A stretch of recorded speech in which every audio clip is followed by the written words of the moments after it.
Stres adalah bagian alami dari kehidupan manusia. Ia muncul seperti gelombang, kadang kecil seperti riak di danau, tetapi kadang besar seperti tsunami yang sulit dihadapi. Namun, ada bentuk stres yang sering kita abaikan karena dianggap sementara atau tidak terlalu mengganggu, stres jangka pendek.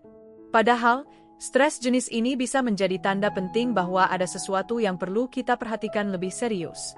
Dalam episode ini, kita akan membahas tentang ciri-ciri stres jangka pendek yang sering luput dari perhatian, serta tips sederhana namun mendalam untuk mengatasinya. Ciri pertama yang sering terjadi pada stres jangka pendek adalah perubahan pola napas. Mungkin kamu tidak menyadarinya, tetapi saat stres menghampiri, napasmu cenderung menjadi pendek dan cepat. Ini bukan hanya tentang rasa sesak, tetapi juga perasaan bahwa udara yang masuk tidak cukup. Hal ini bisa menjadi sinyal awal bahwa tubuhmu sedang memasuki mode fight or flight. Sayangnya, banyak yang mengabaikan tanda ini karena dianggap sepele. Berikutnya, pikiran yang terasa kabur atau sulit fokus. Ini adalah bentuk stres yang sering terjadi ketika otakmu dipenuhi terlalu banyak informasi atau tekanan dalam waktu singkat. Misalnya, kamu sedang mencoba mengingat sesuatu, tetapi informasi itu terasa seperti menghilang begitu saja. Banyak yang salah kaprah menganggap ini tanda kelelahan biasa, padahal bisa jadi ini adalah efek stres jangka pendek yang sedang bekerja.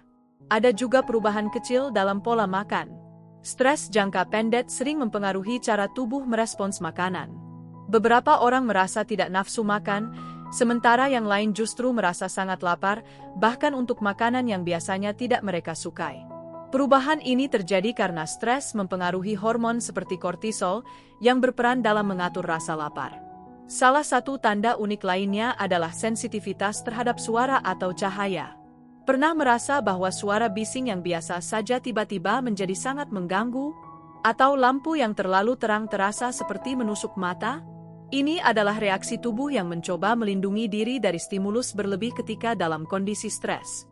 Selain itu, stres jangka pendek juga bisa terlihat dari perubahan kebiasaan tidur.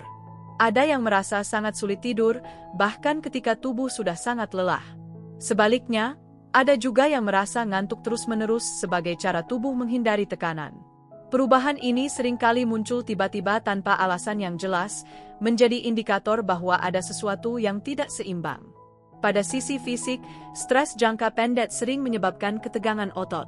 Misalnya, bahu yang terasa kaku, rahang yang tanpa sadar terkatup erat, atau tangan yang gemetar. Ini adalah respons tubuh yang secara instingtif bersiap untuk melawan atau lari dari ancaman, meskipun ancaman itu hanya berupa pikiran atau emosi. Emosi yang meledak-ledak juga bisa menjadi ciri stres jangka pendek. Kadang-kadang, hal kecil yang biasanya tidak mengganggu bisa tiba-tiba membuatmu marah atau sedih.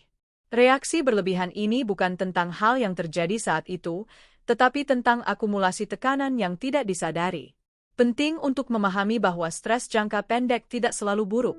Dalam dosis kecil, stres bisa membantu kita menjadi lebih waspada dan cepat mengambil keputusan.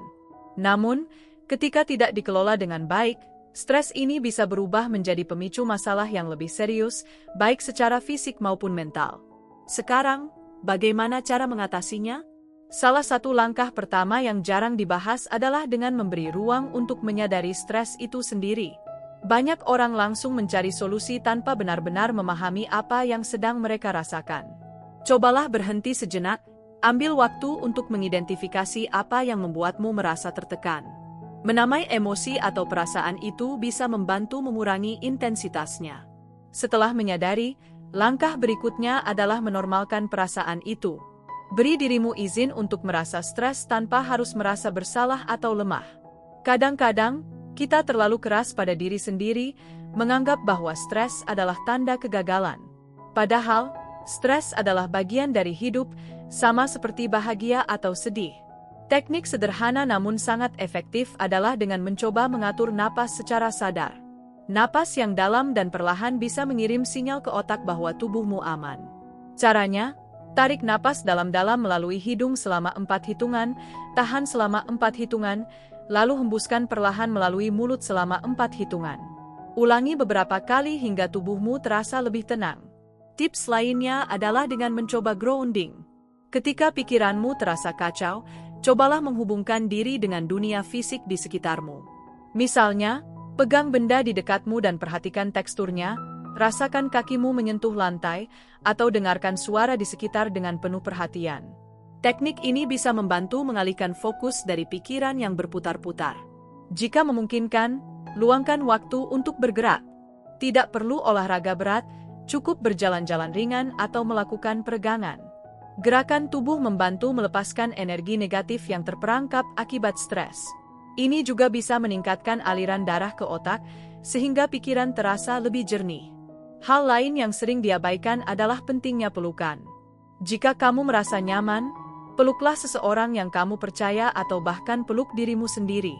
Pelukan bisa meningkatkan hormon oksitosin, yang dikenal sebagai hormon kebahagiaan, membantu tubuh merasa lebih rileks. Terakhir, jangan ragu untuk mengambil jarak sejenak dari situasi yang membuatmu stres. Kadang-kadang, yang kita butuhkan hanyalah waktu untuk bernapas dan melihat situasi dari perspektif baru. Jika kamu merasa terlalu tertekan, beri dirimu waktu untuk berhenti dan kembali dengan energi yang lebih segar. Stres jangka pendek memang tidak selalu mudah dikenali, tetapi dengan kesadaran dan langkah-langkah sederhana, kamu bisa mengelolanya dengan baik. Ingatlah bahwa tubuh dan pikiranmu adalah teman yang setia, mereka memberi tanda ketika ada yang tidak beres. Dengarkan mereka, rawat mereka, dan berikan waktu untuk pulih. Dengan begitu, kamu tidak hanya akan lebih siap menghadapi tantangan, tetapi juga lebih mampu menikmati momen-momen indah dalam hidup.